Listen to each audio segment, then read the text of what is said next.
Right. Morning, everyone. Before I begin, I want to ask, how many of you kind of like, identify yourself as an engineer or developers in this room? Okay, okay, not bad, not bad.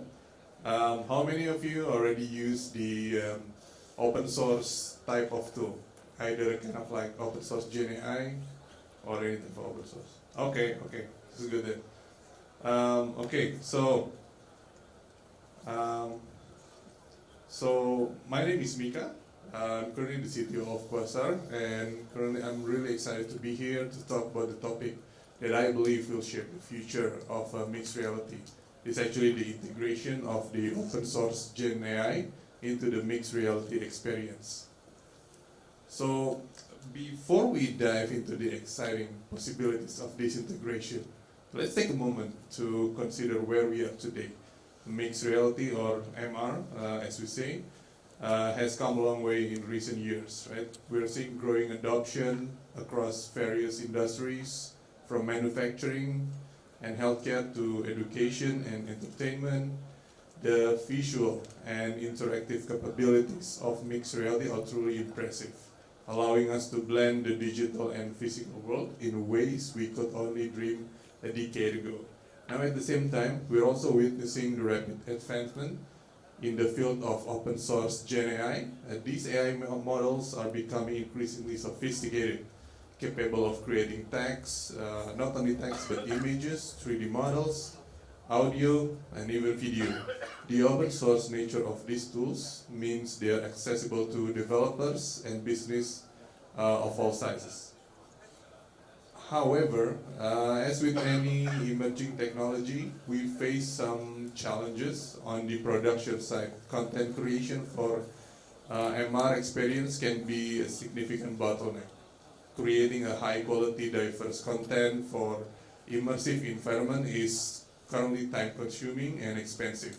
Moreover, many mixed reality experience like dynamic or personalized environment that can adapt to user preference or real-time data. Now, from the user perspective, we're seeing a limitation in the current mixed reality experience. Traditional approach are struggling to meet increasing user expectations.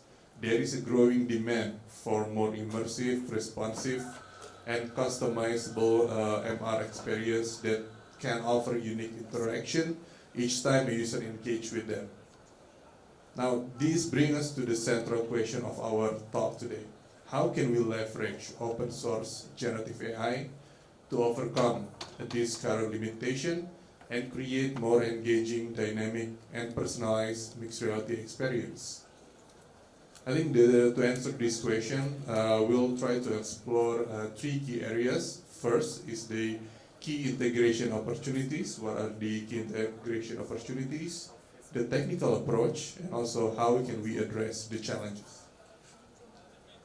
Now, let's start by looking at some of the key opportunities for integrating generative AI into the mixed reality experience. Okay, so the video that we see here is one of the kind of like the participant of the mixed reality hackathon run by Meta. The guys here, they create a very sophisticated solution on how they can combine together the AI, the generative AI, and also with the mixed reality experience, where they can create a good experience. Whenever you go to the kitchen, you don't know what to do, but you have like a set of ingredients that you want to make, and it's only what as the specific kind of like dish you want to create.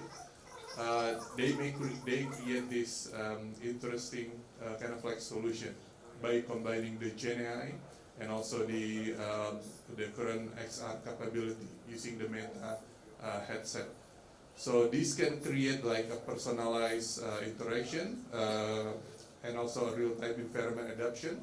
You can see whenever you go to the kitchen, you may have a limited knowledge of creating specific food, and they can adapt. The solution can adapt based on the content of your fridge and also the mood of your current mood today.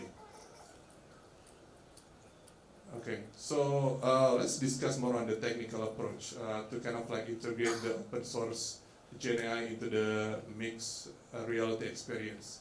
Now, first is about the selecting the right open source tool, right? There are numerous of open source Gen AI models available. You can see there is the choice depends on your specific needs, whether it's text generation, image creation, or 3D model generation. The API integration, most of the open source Gen AI models can be integrated via APIs. This allows for more real-time communication between the MR application and the AI model. There is also kind of like the hybrid approach. We can combine the pre-generated content with real-time AI generation for optimal performance and creativity. Of course, with this kind of like emerging technology, there is always a set of challenges. I think it's good to kind of like address these challenges and come up with the right solution.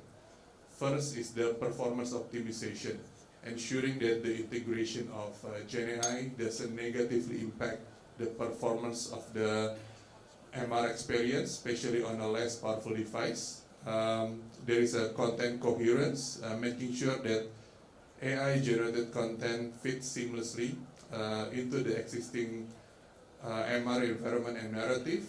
And there is also the other concern around the user privacy. We need to also find a way to balance personalization with user privacy concern, especially when processing user data for these our AI inputs. So just kind of like quick conclusion for our talks today. As we look into the future, the integration of the open source generative AI into mixed reality experience opens up exciting possibilities. We are moving towards a world where mixed reality experience are just not immersive, but also dynamic, personalized, and ever-evolving. At Quasar, we are already exploring this integration, particularly with our work with enterprise to SMEs in Indonesia and Southeast Asia. We are seeing firsthand of this combination of technologies can create more engaging experience and drive business value. And also the open source nature of many Gen AI tools democratize access to these advanced capabilities, allowing business of all sizes to innovate and create cutting-edge mixed reality experience. So yeah, with that, I would love to say thank you for attending my talks today. If you have any question or any discussion, feel free to put it in the PUHA, the apps that we all use for this event. And yeah, look forward to have more discussion with you either through the apps or you can always meet me in person around this event. Thank you so much. Thank you. Do you have any question on the audience you want to ask the speaker? Sure. Anybody else? Yes. Okay, sure. Please.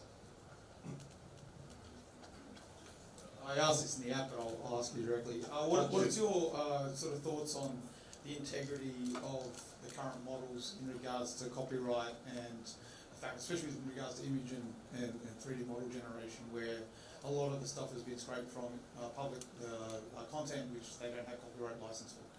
Yes. I think this is more like my personal opinion and personal thoughts, right? In terms of this, okay, so from ethical perspective, I think I'm not really an artist or people who create the 3D models, so I cannot really say on that space. But in terms of like the protected IP, I think this is actually showed a good opportunity for us to collaborate with big brands because this is inevitable. Big brands cannot just say stop to any of this innovation, and people will always keep creating these amazing open source models across the world. Any questions from the audience? Maybe I have a question for the speaker. Oh yeah, sure. Yes, since you're very active in the ecosystems for this in Southeast Asia and Asia. Maybe you share a little bit about what you know, so that we have audience from all over the world to come here, right?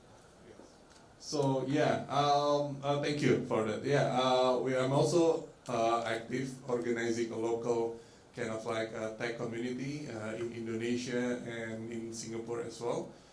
So if this is something that you are interested to participate, we're probably going to have an amazing event. It's actually in Batam, in either in September or October. So Batam is kind of like a small island across Singapore. It only takes like less than 1 hour away if you go through ferry. So I'm really looking forward to see you guys to visit our place in Batam. Thank you. Any other